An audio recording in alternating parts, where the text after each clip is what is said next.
व्यवस्था विवरण की पुस्तक के हमारे अध्ययन में आपका स्वागत है। मिस्र से मुक्त किए गए इजरायलियों की पहली पीढ़ी के जंगल में मरने के बाद मूसा दूसरी पीढ़ी को व्यवस्था विवरण के उपदेशों का प्रचार करता है, क्योंकि वह कनान की प्रतिज्ञा की भूमि में प्रवेश करने वाले हैं। यह उपदेश परमेश्वर के नियमों को दोहराते हैं और इजराइल के लोगों के लिए इन कानूनों के मूर्त अनुप्रयोग प्रदान करते हैं। लोगों से अपेक्षा की जाती है कि वे इस कानून को अगली पीढ़ी को सिखाएं, प्रत्येक पीढ़ी को अगली पीढ़ी को प्रशिक्षित करने का निर्देश दें। यदि हम अपने आत्मिक मिस्र से छुड़ाए गए हैं और हम परमेश्वर की आत्मिक आशीषों को प्राप्त करना चाहते हैं, तो व्यवस्था विवरण हमारे लिए है। इसलिए इस पाठ में हम इस पुस्तक में मूसा के कुछ महानतम उपदेशों को देखना चाहते हैं। अब जहां मूसा शुरू होता है, वहां से शुरू करते हैं। अध्याय 1 से 3 में वह इब्रानी इतिहास का सारांश देता है, जो अनिवार्य रूप से यहूदी इतिहास से है। यह संक्षिप्त रूपरेखा महत्वपूर्ण है, क्योंकि यह इस बात पर प्रकाश डालती है कि किस प्रकार परमेश्वर ने मूसा और परमेश्वर के लोगों के साथ सदियों से अब्राहम से प्रतिज्ञा की हुई देश की दहलीज तक बातचीत की है। इन विशेषताओं में से एक परमेश्वर के लोगों के लिए परमेश्वर के नियमों का पालन करने और अपने पूरे दिल से परमेश्वर से प्यार करने के लिए एक मजबूत बुलावा है। आज्ञा पालन व्यवस्था विवरण में एक महत्वपूर्ण शब्द है। जब इजरायली परमेश्वर की आज्ञाओं का पालन करते हैं, तो वह उन्हें आशीष देता है। जब वह परमेश्वर की आज्ञाओं का पालन नहीं करते, तो वह उन्हें श्राप देता है। प्रेम का भी कई बार उल्लेख किया गया है और यह स्पष्ट रूप से इस पुस्तक का एक महत्वपूर्ण विषय है। इन दोनों के बीच संबंध निर्विवाद है। यदि हम परमेश्वर से प्रेम करते हैं, तो हम उसकी आज्ञाओं का पालन करेंगे।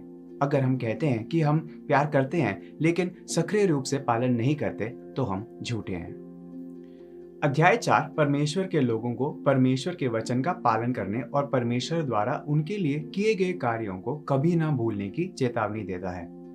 उनके बीच परमेश्वर द्वारा किए गए चमत्कारों को हल्के में नहीं लिया जाना चाहिए, बल्कि उनके जीवन पर गहरा और स्थायी प्रभाव होना चाहिए, और जिस तरह से वे हर दिन करते हैं। इसलिए मूसा अनिवार्य रूप से कह रहा है कि इजरायलियों को इन चमत्कारों के बारे में अपने बच्चों को बताना चाहिए। यह महत्वपूर्ण है कि वे हमेशा पवित्र शास्त्र को बातचीत का विषय रखें।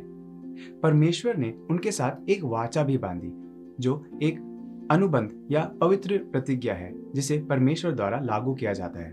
उन्हें इस वाचा की शर्तों का पालन करना चाहिए। परमेश्वर स्वर्ग और पृथ्वी दोनों पर राज्य करता है और उसके सिवा कोई दूसरा परमेश्वर नहीं है। इसलिए यदि वे वाचा तोड़ते हैं, तो परमेश्वर उन्हें श्राप देंगे।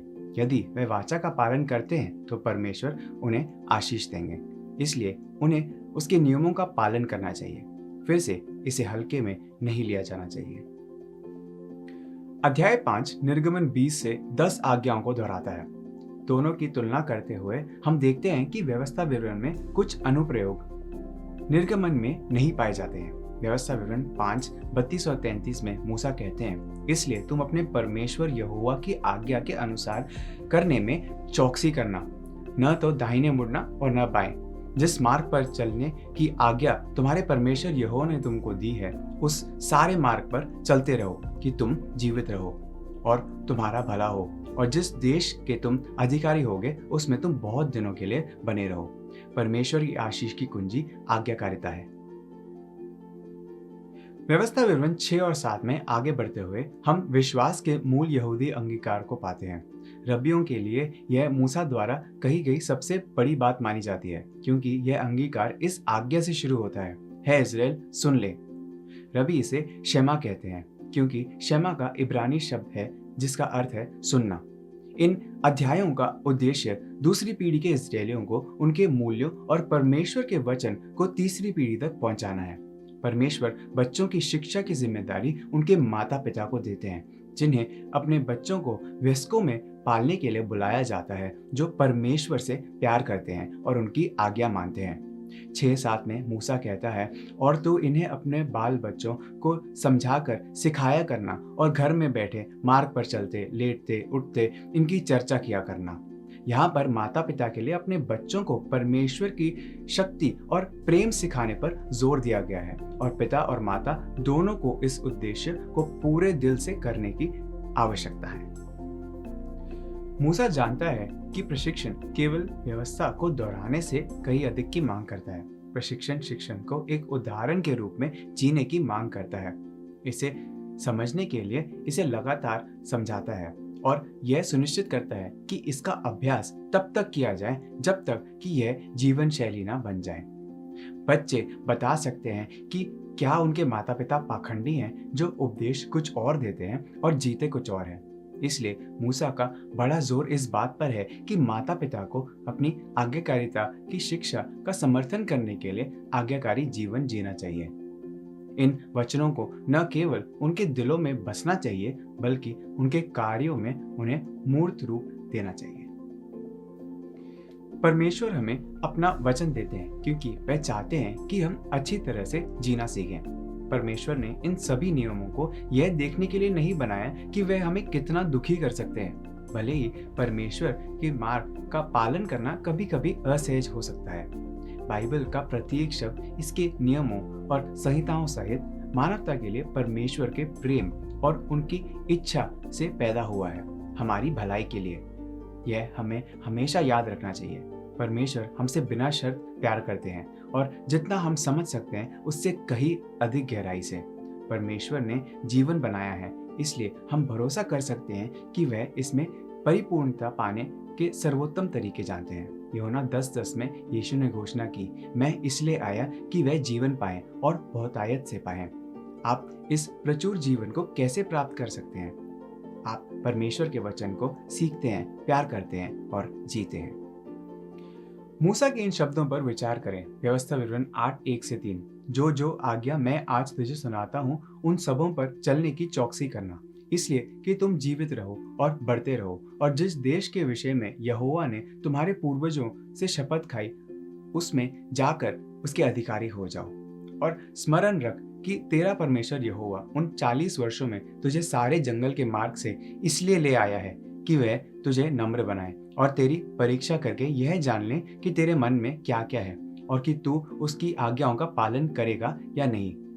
उसने तुझको नम्र बनाया और भूखा भी होने दिया, फिर वह मन्ना जिसे न तू और न तेरे पुरखा ही जानते थे वही तुझको खिलाया, इसलिए कि वह तुझको सिखाए कि मनुष्य केवल रोटी ही से नहीं जीवित रहता, परंतु जो जो वचन यहोवा के मुंह से निकलते हैं उन्हीं से वह जीवित रहता है। मूसा लोगों को याद दिला रहा है कि परमेश्वर केवल याजकों के माध्यम से इजराइल को नहीं सिखाते हैं। परमेश्वर उन्हें तब भी सिखाते हैं जब वह उन्हें भूखा रहने देते हैं। ऐसा करने से वह उन्हें याद दिलाता है कि वह उनके पोषण का एकमात्र सच्चा स्रोत है। जंगल में भटकने की कठिनाइयों के माध्यम से ही परमेश्वर उन्हें सिखाता है कि मनुष्य केवल रोटी पर नहीं बल्कि परमेश्वर के वचनों पर जीवित रहता है।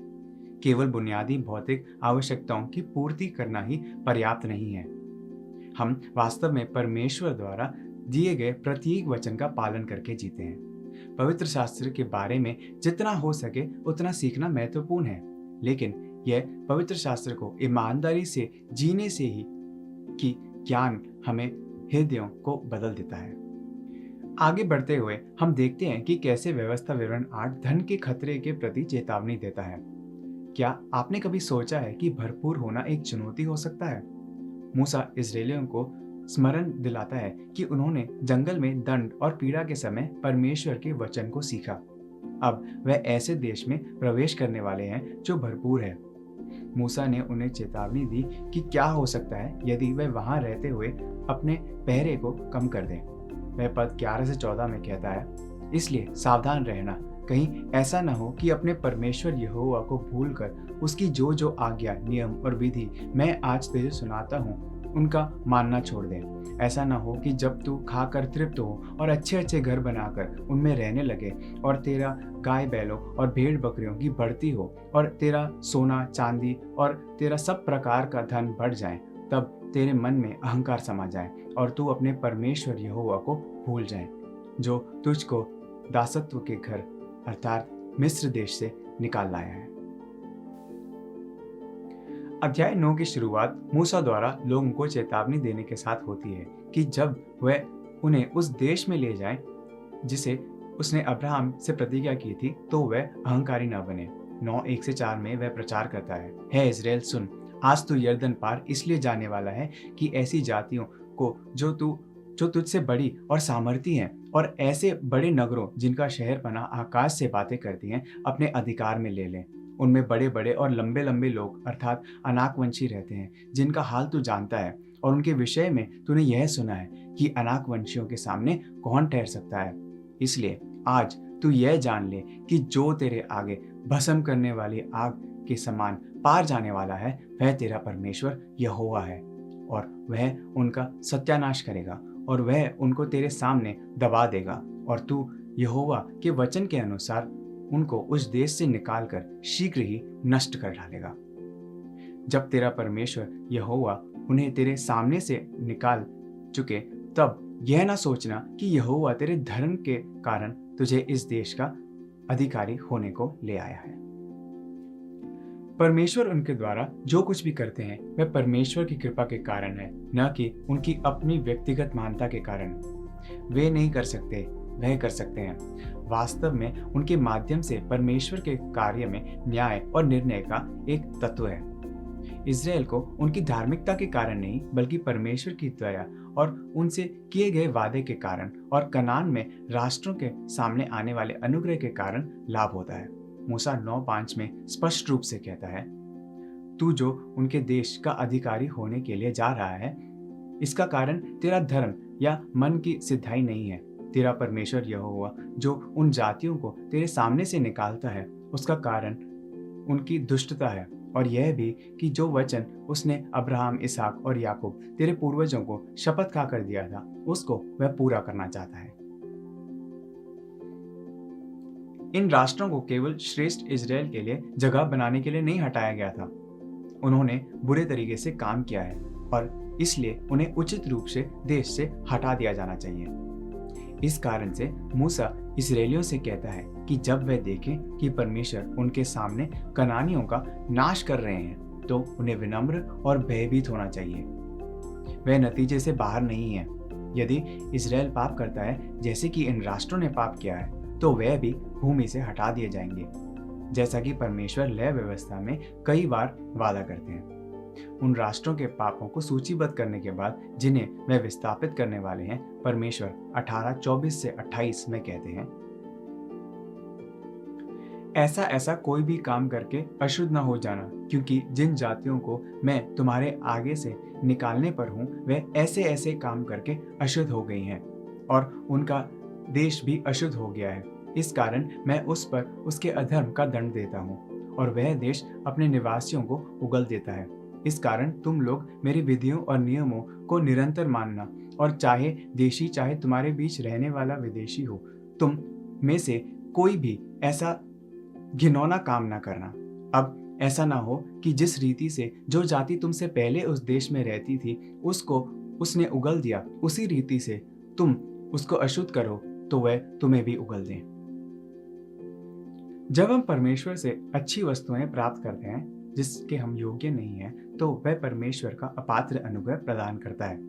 जब परमेश्वर उस दंड को रोकते हैं जिसके हम योग्य हैं, तो परमेश्वर अपनी अपात्र दया दिखा रहे हैं। हमें कभी भी इन चीजों को हल्के में नहीं लेना चाहिए, बल्कि डर के संकेत के साथ अनुग्रह और दया प्राप्त करनी चाहिए। यह सुनिश्चित करने के लिए कि वह बिंदु को प्राप्त कर लें, मूसा शेष अध्याय 10 को यहोवा के विरुद्ध उनके कई पापों को सूचीबद्ध करने में व्यक्त करते हैं, और यहोवा की पवित्र और भस्म करने वाली आग द्वारा उन्हें मारे जाने से बचाने के लिए स्वयं के पास कितना कठिन समय था। इजरायली स्वयं को प्रतिज्ञा देश में प्रवेश करने और उसके अधिकारी होने को पाते हैं, इसलिए नहीं कि वे विशेष और धर्मी हैं, बल्कि परमेश्वर की प्रचुर दया और अनुग्रह के कारण। जैसे हम समाप्त करते हैं, अपने आप से ये पूछें, अनुग्रह के साथ आपका पहला अनुभव क्या है? क्या आप अपने जीवन में परमेश्वर के अनुग्रह को पहचानते हैं? इजरायलियों की तरह परमेश्वर आपसे प्रेम करता है और आपको आशीष देना चाहता है, आपकी धार्मिकता के कारण नहीं, बल्कि उसके अनुग्रह के कारण।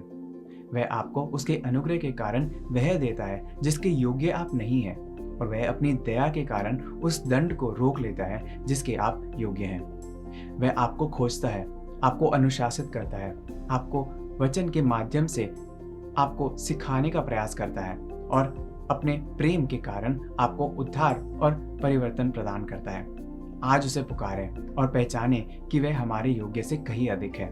उसे सारी महिमा देना याद रखें।